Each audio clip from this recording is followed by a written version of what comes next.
예. 웨스트민스터 신앙고백서 11번. 네, 칭의에 관한 거죠. 저는 새로운 도전을 시작했어요. 그래서 종이를 벗어나 산 게 아니라 집에 있는 걸로 일단 쓰는 건데 이게 될지 잘 모르겠지만 한번 보도록 하겠습니다. 칭의죠, 칭의. 의롭다, 칭함을 받는다는 얘기죠. 자, 1항입니다. 오직 그리스도로 인한 칭의. 우리 네모칸 1번. 맞죠? 네, 네모칸 1번. 다 함께 읽어보도록 하겠습니다. 제1항 1항 네모칸 읽어보도록 하겠습니다. 시작. 하나님이 효과적으로 부르신 자들을 또한 값없이 의롭다 칭해 주신다. 이 칭의는 의를 그들에게 주입함으로써가 아니라 그들의 죄를 용서해 주시고 그들의 인격을 의로운 것으로 간주하고 용납해 주심으로써 이루어진다. 또한 그들 안에서 이루어진 또는 그들에 의해서 행해진 어떤 것 때문이 아니라 오직 그리스도 때문이다. 믿음 자체, 믿는 행위 혹은 어떤 다른 복음적인 순종의 의로서 그들에게 돌림으로써가 아니라 그들의 그리스도의 순종과 만족을 그들에게 돌림으로써 의롭다함을 받는다. 그들은 믿음으로 그리스도와 그의 의를 받아들이고 그리스도와 그에 의해 의존한다.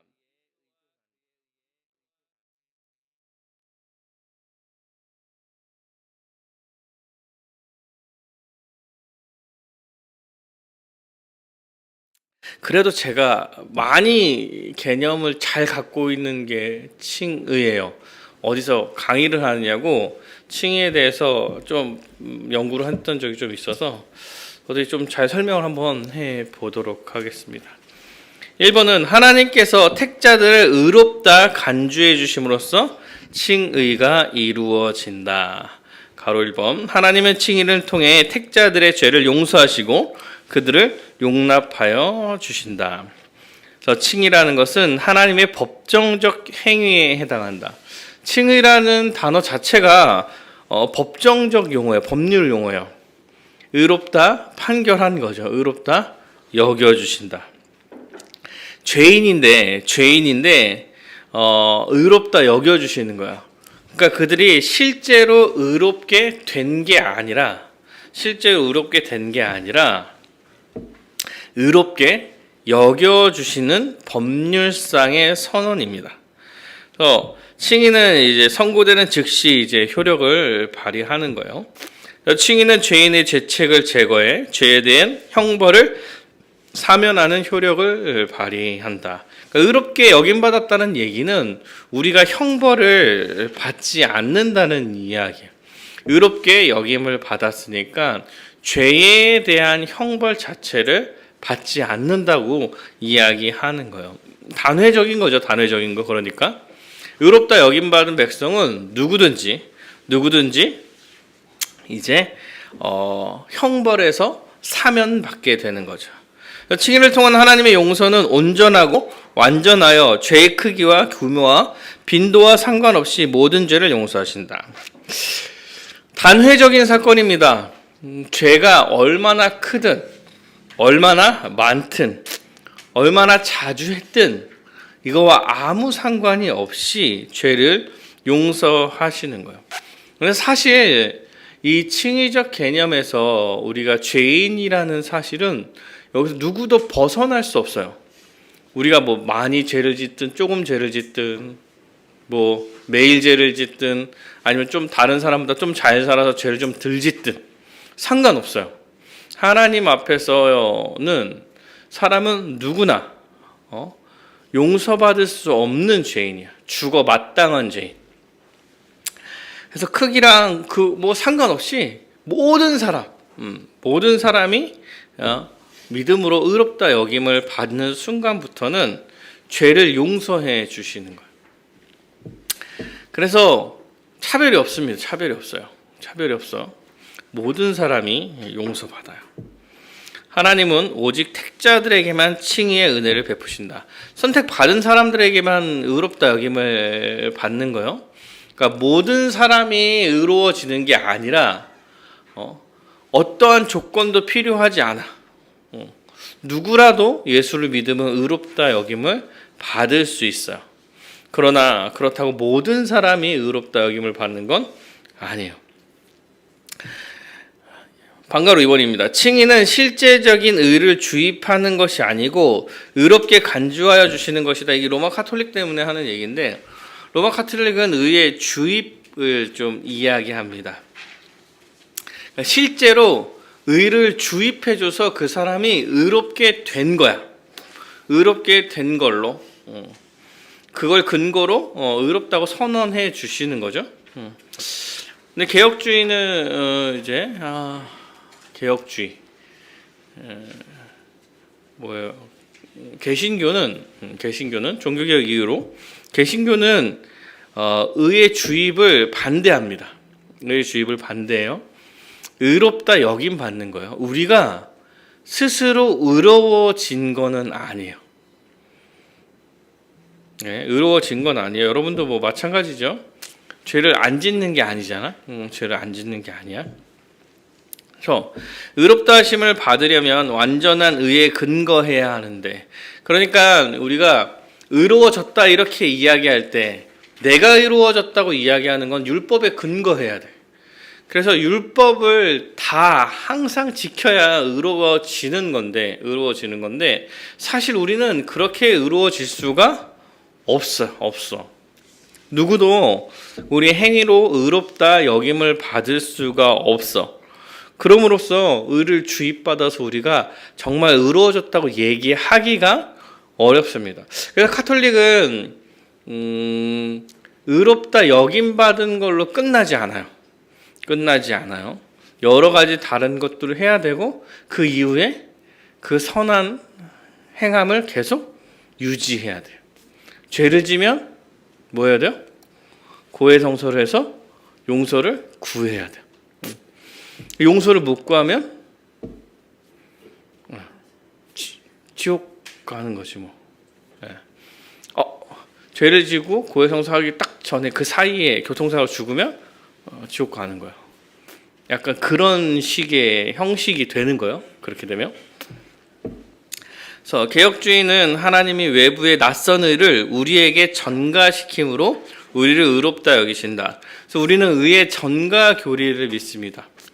예수 그리스도를 믿을 때 우리가 성령을 받음으로써 우리가 예수와 연합하게 되고, 우리는 예수에게 이제 죄에 대한 형벌을 밀고 예수님께서는 우리에게 의를 주시는 거예요. 예수님께서 우리의 죄에 대한 형벌을 대신 다 담당하심으로써 우리를 의롭다 여겨주시는 거죠. 의롭다 여겨주시는 거예요. 그래서 칭의의 근거는 택자들의 행위에서 비롯되지 않고 오직 그리스도의 공로 때문에 그렇습니다. 택자들은 그 자신의 행한 어떤 일로 인해 의롭다함을 받지 않습니다. 그러니까 우리의 행위는 우리의 의로움에 아무런 영향을 미치지 않아요. 하나님께서 보시기에 의롭다 여겨주시는 것, 하나님의 기준의 의로움의 기준에 합당한 것은 우리의 행위에서 나오지 않아. 하나님의 기준에 따라서 그거는 믿은 이후에도 마찬가지야. 믿은 이후에도 우리의 행위가 하나님한테 의롭다 여겨지지 않아요. 오직 예수 그리스도의 행위가 우리 것처럼 여겨져서 의롭다라고 이야기해 주는 거죠. 우리의 행위, 어떠한 행위도 하나님 앞에 의롭다 여김받을 수 없어. 우리가 남들보다 예배를 좀 더 잘 드리고 하나님을 잘 믿는 것 같고 뭐 이러한 것도 하나님 앞에서 의롭다 여김받을 수 없다니까요. 그러니까 내 옆에 있는 사람들이 내가 쟤보다는 좀 더 열심히 믿는 것 같아. 그래서 내가 좀 더 나아라고 하나님 앞에서는 의로움을 그렇게 얘기할 수가 없어. 의는 우리의 행위에서 비롯되지 않습니다. 우리가 구원받은 하나님이 보시기에 합당한 의로움의 근거가 우리의 행위에는 아무것도 나타나지 않아요. 칭의 이전의 택자들은 전혀 선을 행할 수 없었습니다. 칭의 이후의 택자들도 온전한 선을 이루지 못한다. 그러니까 칭의 이전에는 죄인인 거고, 의롭다 여김받은 이후에도 우리는 온전하지 않아. 온전하지 않은 우리를 의롭다 여겨주시는 거예요. 그럼으로써 우리가 우리의 행위를 돌아보면 우리가 괜찮다라고 생각할 수가 없는 거야. 쟤보다 내가 괜찮아. 불신자보다 내가 괜찮아서 내가 의롭게 된 게 아니라는 거야. 그 사람보다 내가 괜찮지 않다니까요. 그 사람보다 내가 설사 지금 하나님의 말씀을 더 잘 듣고 하나님의 말씀대로 살려고 힘쓰고 발버둥 친다 하더라도 그 사람보다 내가 행동이 낫다고 얘기할 수 없다니까. 하나님 앞에 보실 때 그냥 하나님께서 의롭다 여겨 주셨기 때문에 더 나은 거야. 먼저. 그래서 우리의 행위는 하나님 앞에 설 때에 우리의 행위는 하나님이 보시기에 의롭다 여김 받을 수 있는 작은 모습도 없다. 아예 없다. 이렇게 보셔야 합니다. 택자들은 오직 그리스도 안에서 그리스도의 공로로 의롭다 여김을 받는 거예요. 그러니까 우리가 의롭다 여김을 받는 것은 예수 그리스도의 공로로 의롭다 여김을 받는 거예요. 하나님께서는 예수 그리스도를 의롭다 여기시는 거야.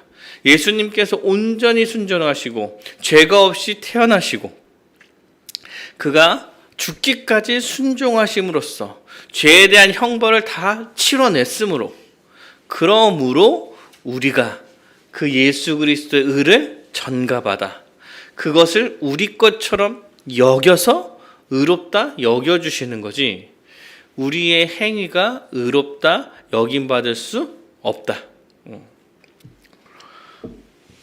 그럼 예수 그리스도의 공로에 힘을 받아서 우리는 의롭다 여김을 받는 거예요. 그리스도가 이 땅에서 완전한 순종의 삶을 사신 거예요. 예수님이 완전한 순종을 하신 거예요. 그리고 그가 태어날 때 죄가 없이 동정녀로 탄생했죠. 동정녀에게 탄생한 거. 이게 되게 중요한 역할이에요. 우리와 다르게 태어날 때부터 죄를 안 갖고 태어나고 그가 살아오면서 하나도 죄를 짓지 아니하고 하나님께 완전히 순종함으로써 십자가에 달려서 모든 죄에 대한 형벌을 담당하시고 그래서 우리가 그를 믿음으로 의롭다 여김을 받는 거죠. 그러니까 하나님께서 보시기에 의는 그 율법을 다 지키는 거예요. 율법을 완벽하게 완전히 모든 순간에서 마음의 법까지로 다 지키는 게 하나님의 기준이에요. 기준. 우리는 못 이뤄서 예수 그리스도께서 모든 의를 다 성취해 내시고 하나님께서 우리를 대신해서 예수님을 십자가에 달려 죽게 하심으로써 죄에 대한 형벌을 다 부어내시고 만족하신 거예요. 그래서 의롭다 여겨주시는 거죠. 3번 택자는 믿음으로 칭의를 받아들이는데 그 믿음조차도 택자들에게서 나온 것이 아닌 하나님의 선물이다. 택자를 의롭게 하는 수단은 믿음이요. 우리가 믿음으로 의롭다 여김을 받는 거죠. 그런데 믿음도 행위, 공로가 될 수 없어요. 우리가 믿었기 때문에 그래도 우리가 좀 믿은 게 있으니까 믿었으니까 의롭다 여김 받은 거 아닙니까? 라고 이야기할 수가 없는 거예요. 사랑하는 여러분, 믿음이 우리를 의롭게 하는 게 아니야. 이거를 잘 생각하셔야 돼요. 믿음이 우리를 의롭게 하는 게 아니라 예수 그리스도의 십자가가 우리를 의롭게 하는 거죠. 네. 그게 그 사건이 있기 때문에 그거를 우리 것으로 여겨주시는 거죠. 믿음이라는 건 통로로 제시되어 있는 거예요. 믿음을 통로로 제시한 거지 믿었기 때문에 믿음이 뭐 능력이 우리를 의롭게 하는 게 아니라 믿음이라는 거는 능력이 있는 게 아니에요. 우리를 의롭게 하는 능력이 있는 게 아니에요. 우리를 의롭게 하는 능력은 다 예수 그리스도의 십자가에 달려 있는 거예요. 그래서 행위가 아닌 오직 믿음으로만 의롭다 여김을 받는다라고 이야기하는 거죠. 그래서 의롭다함을 받는 믿음은 그리스도께서 행하신 사역과 그로 말미암은 의에 의존하는 거예요. 믿음이라는 건 뭐냐면 예수 그리스도의 사역과 그로 말미암은 의에 의존하는 것. 믿음이다 이렇게 얘기해요.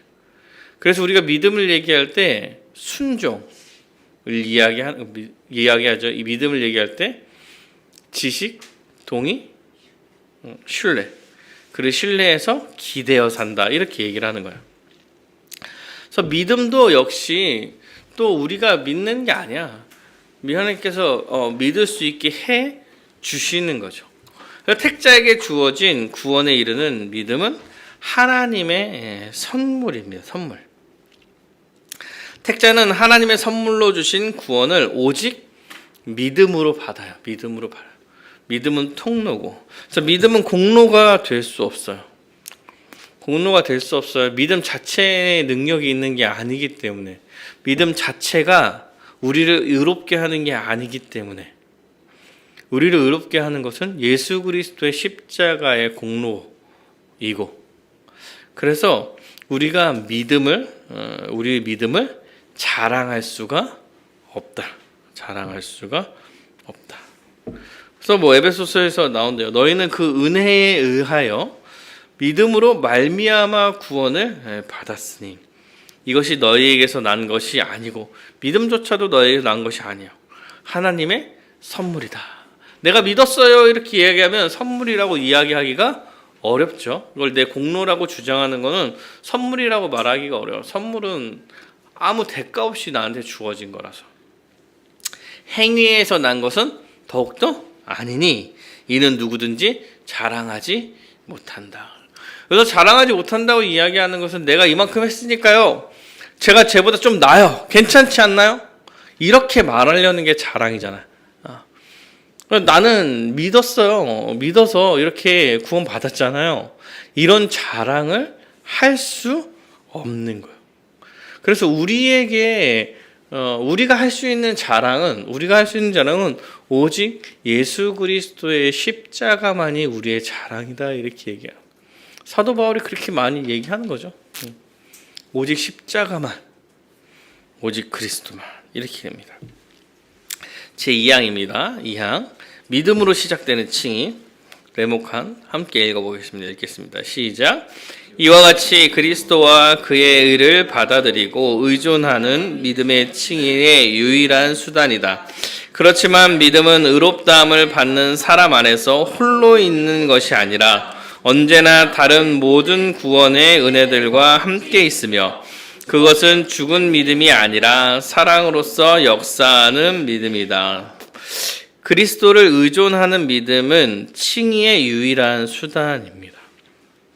참된 믿음은 칭의의 필요 충분 조건이요. 오직 믿음만 있으면 돼요. 믿음만. 다른 게 필요 없다는 거예요. 필요 충분 조건은 다른 게 필요 없다는 얘기를 하는 거죠. 참된 믿음을 소유하는 것이 칭의를 받고 칭의의 상태를 유지하기 위해서 필요한 전부다. 전부. 다른 게 하나도 필요 없습니다. 그래서 우리가 좀 의롭게 행해야 되지 않나요? 이렇게 얘기하면 필요 없습니다. 필요 없습니다. 여러분의 행위는 필요 없어요. 의롭다 여김 받는데 행위가 필요 없어요. 칭의를 얘기할 때는 언제나 이렇게 말해요. 언제나.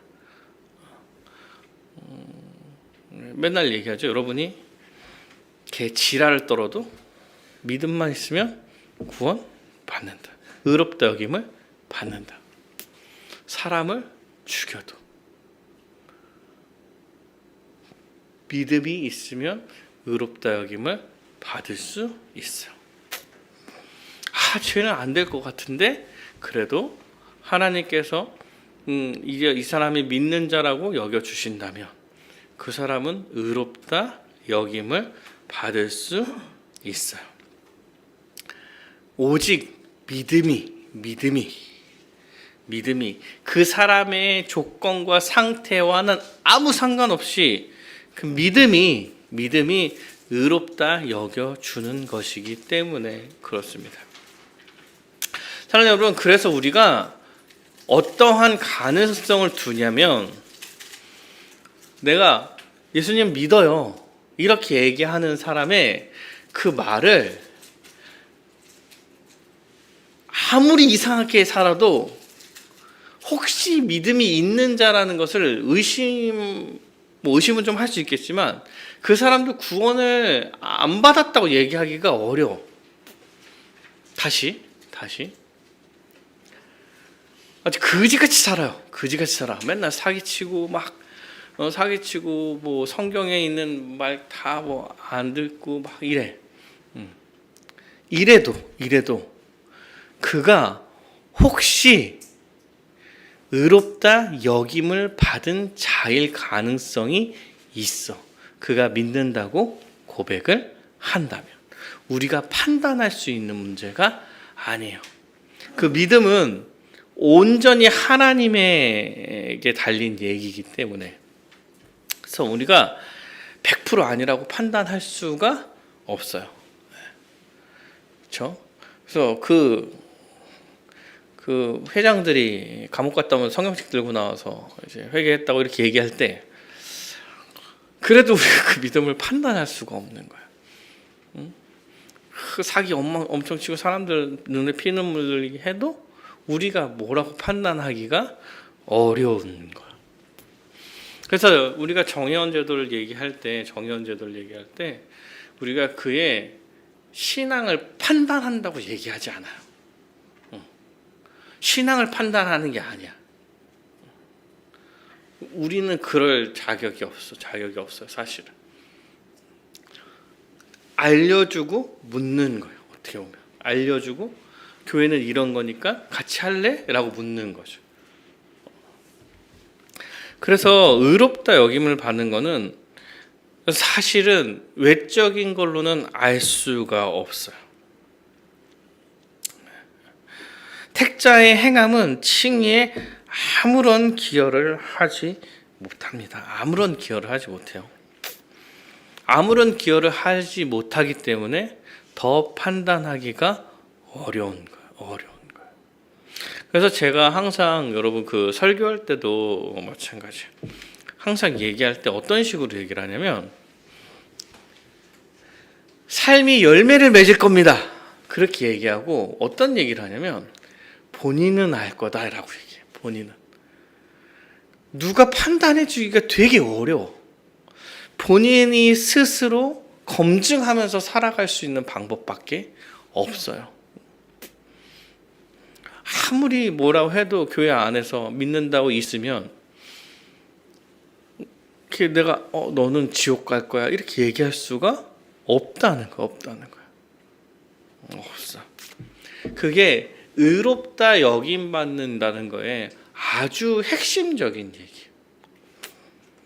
믿음을 고백하고 그 전이나 그 후나 그게 참된 믿음이라고 한다면 그 사람은 어떠한 행위가 있다 하더라도 그게 불의한 것이라고 하더라도 그는 하나님께서 의롭다 여기시는 사람이라는 거.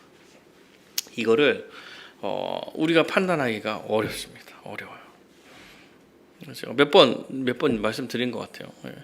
옛날에 그 총신의 그 이사장이 참 나쁜 사람이었어요. 17년간이나 독재를 했어요. 17년간 넘게 독재를 했어요. 막판에 총회와 학교를 그대로 다 먹으려고 자기 수하에 두려고 노력을 하다가 이제 안 됐어. 안 됐어. 학생과 교회와 교수와 다 싸워가지고 무산이 됐어요. 그럼에도 그 사람도 믿고 회개하면 하나님 나라에 들어간다는 거예요. 조은희 목사님, 조은이라고 그러거든요. 조은희 목사님이 저 사람도 구원받는다고 진짜 얘기하면 진짜 마음이 좀 상한다. 그러니까 천국 가서 저 사람을 혹시나 보면 어떡하나 이런 얘기를 했거든요. 근데 그래도 사랑하는 여러분, 우리가 그 사람보다 더 낫지 않아요. 하나님이 보시기에 더 낫지 않아. 많이 얘기했죠. 21명 죽인 사람이냐 22명 죽인 사람이냐. 이 차이. 6명 살인을 해서 사형 선고를 받았냐 7명 살인해서 사형 선고를 받았냐, 이 차이라고 하나님께서 보시기에. 그 사람이랑 나랑 차이가 그렇다니까요. 그래서 믿음으로 의롭다 여김을 받았다라고 이야기하는 층의에는 행위적 요소가 아무것도 적용되지 않고 오직 참된 믿음 하나가 의롭다 여김을 받게 하는 거다. 참된 믿음은 그리스도 공로를 믿고 의지하는 겁니다. 칭의를 입은 택자는 구원의 은혜 가운데 살아있는 믿음을 실천한다. 근데 이제 참된 믿음이 필연적으로 열매를 맺는다고 이야기를 하는 거예요. 이게 성화적인 문제인데, 성화는 다다음 주에 하긴 할 것 같아. 근데 의롭다 여김을 받는 것은 우리의 행위와 아무 상관이 없어요. 그래서 우리가 신앙을 얘기할 때, 신학을 얘기할 때 의롭다 여김 받는다 칭의는 딱 떨어져서 설명을 해요. 그거 하나만 딱 띄워놓고 설명을 해요. 웬만하면. 그런데 그러면은 막 살아도 됩니까? 이렇게 얘기할 때 그럴 수가 없어. 그래서 설명은 구분해서 딱 띄워서 칭의를 설명하지만 사람은 이 칭의와 성화가 이렇게 동시다발하게 붙어 있는 거야. 그래서 사실 의롭다 여김받는 이제 참된 믿음은 필연적으로 열매를 맺게 돼 있어요. 왜냐하면 우리가 의롭다 여김을 받을 때 예수를 믿어서 예수와 연합하여서 예수의 것이 우리 것으로 여겨지는 것이기 때문에, 예수의 것이 우리 것으로 여겨져서 의롭다 여김을 받는 것이기 때문에 전제되는 게 뭐냐면 그와 내가 연합했다는 게 아주 전제되어 있고, 예수와 연합했다면 예수와 닮은 삶을 살게 될 거라는 열매가 나타날 거라는 그런 결과가 있을 거라서 그래서 열매를 맺을 거야라고 이야기를 하는 거예요. 열매를 맺을 거라고 이야기하는 거예요.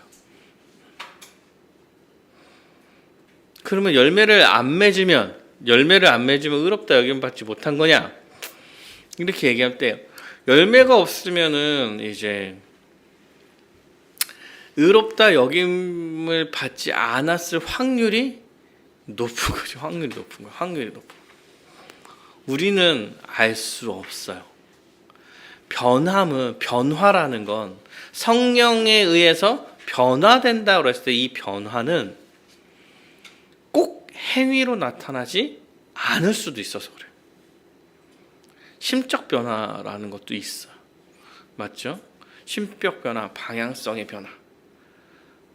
근데 행위가 잘 변하지 않아. 이럴 가능성도 있어요. 사랑하는 여러분, 평생을 한 70, 80년을 불신자로 살아왔는데 한 80세쯤 복음을 알게 됐어요. 복음을 알게 됐고 이게 맞구나라는 생각을 하지만 삶을 변화시키는 거는 쉬운 문제는 아니야. 지금까지 살아온 습관이라는 게 있고 도저히 변하지 않는 여러 가지 것들이 있기 때문에 그래요. 그럼 우리는 다를까요? 우리도 마찬가지예요. 우리도 여전히 완전하지 않기 때문에 죄를 지으면서 산다고. 근데 그 죄를 지은 정도가 다를 수 있고, 정도가 다를 수 있죠. 어떤 사람은 더 많이 질 수도 있고, 어떤 사람은 더 조금 질 수도 있는 거예요. 정도가 다를 수 있는 거고. 다 온전하지 않다니까요. 예수께서 다시 오실 때까지 온전하지 않을 거예요. 근데 그 죄가 어떻게 볼 때는 되게 심각해 보일 수도 있는 거예요.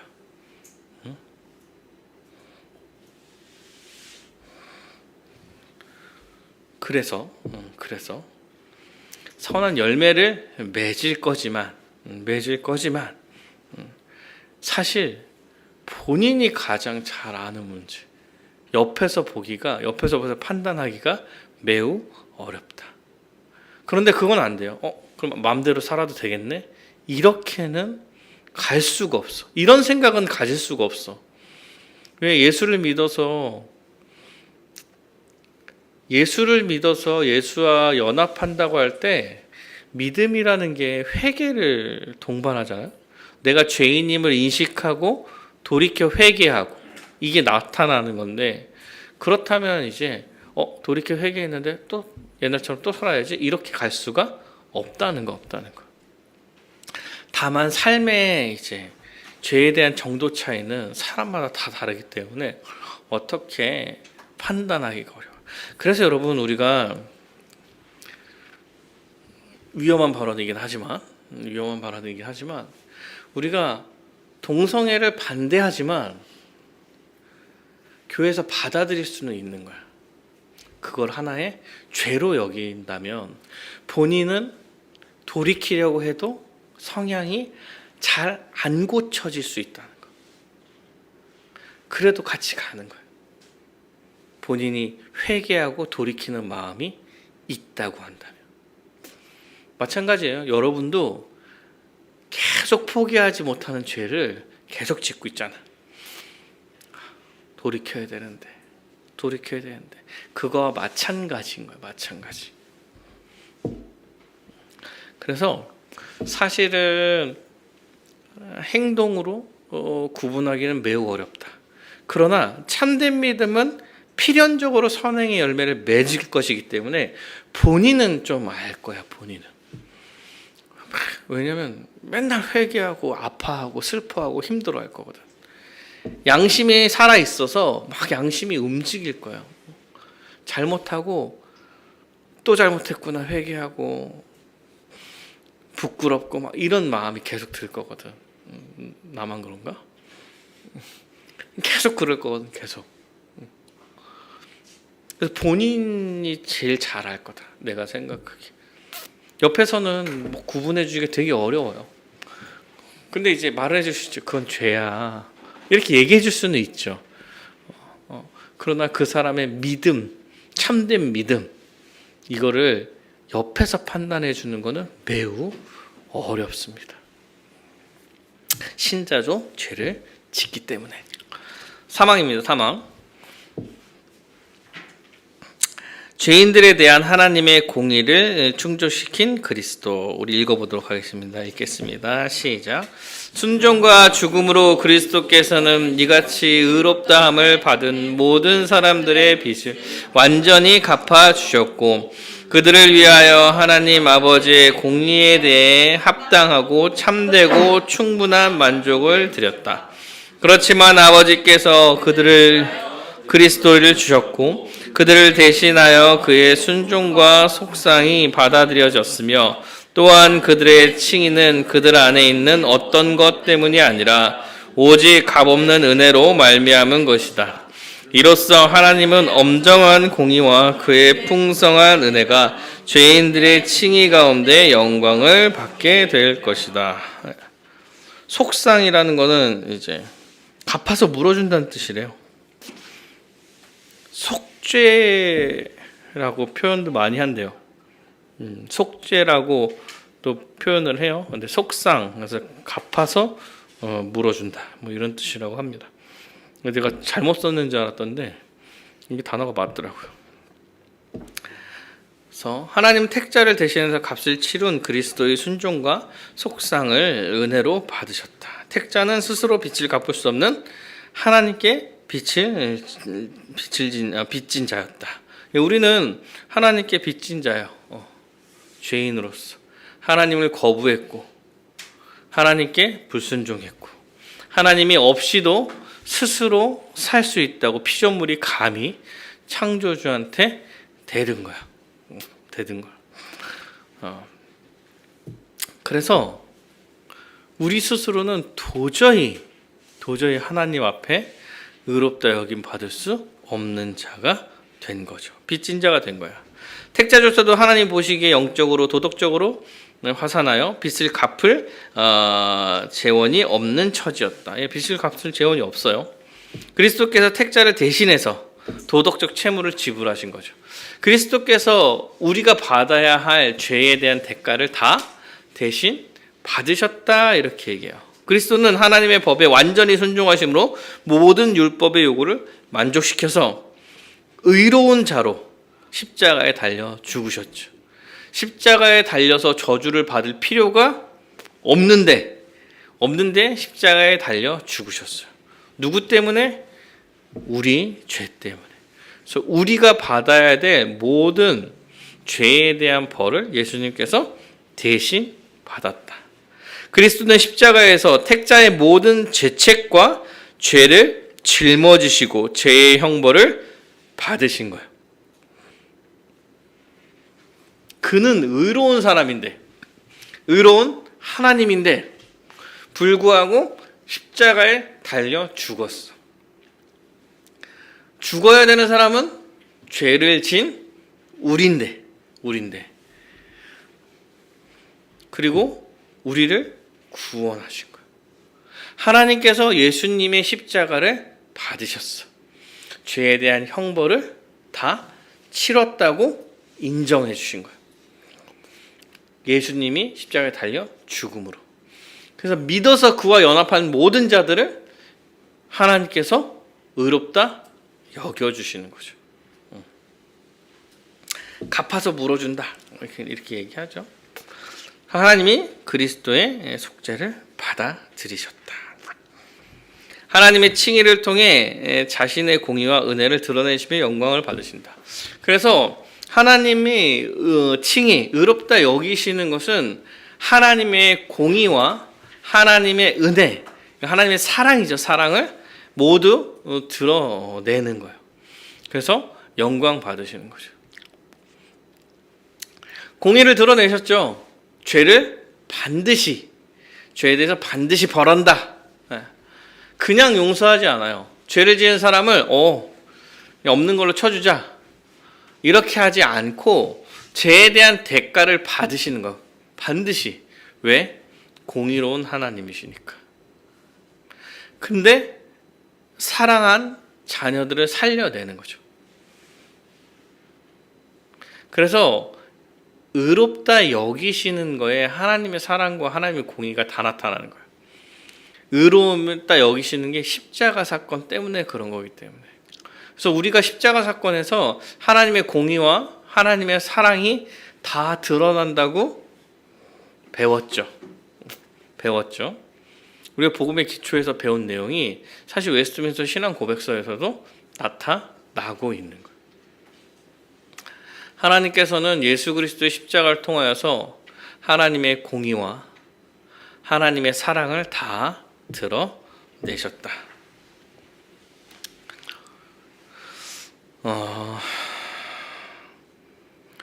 하나님은 자신의 속성이 세상에 밝게 드러날 때 영광을 받으신다.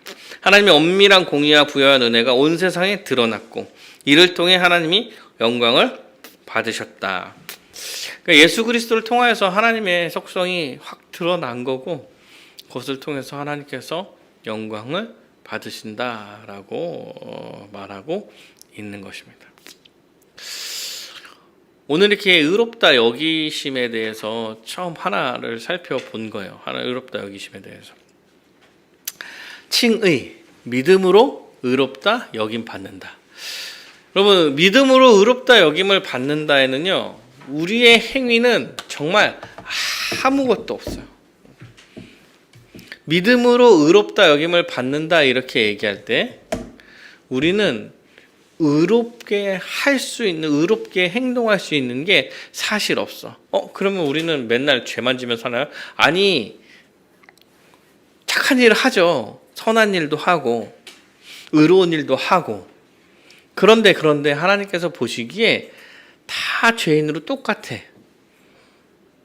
죄인으로 똑같아. 저 사람보다 나을 게 없어. 그래서 하나님이 보시기에 하나님 앞에 우리가 의롭다 여김받을 수 있는 게 아무것도 없다는 입장에서는 모두가 다 똑같다는 얘기야. 모두가 다 똑같다. 그래서 제가 쟤보다 좀 낫지 않아요? 라고 이야기할 수가 없어. 그게 5명 죽였냐 6명 죽였냐 이 얘기가 똑같다고 얘기를 하는 거야. 그러니까 오직 예수 그리스도를 믿는 참된 믿음이 우리를 의롭다 여겨 주시는 거다. 이게 단번에 우리에게 이루어진 일입니다. 그리고 이것은 참된 열매를 맺게 될 거예요. 왜? 연합함으로 이루어졌기 때문에 그렇습니다. 의롭다 여김받는 거는 사실은 뚝 띄어져 있는 얘기예요. 그래서 아무도 의롭다 여김받는 것을 건드릴 수가 없어. 누가 더 잘났네 못났네 뭐 괜찮네 안 괜찮네 행위적인 걸로는 이 의를 건드릴 수가 없어요. 오직 하나님과 예수님과 성령님께서 이루신 일이야. 다만 이 의로움을 받은 우리가 어떻게 받았냐면 연합함으로 받았기 때문에 우리는 그 열매를 맺게 될 거라는 것을 알고 살아가는 것뿐이야.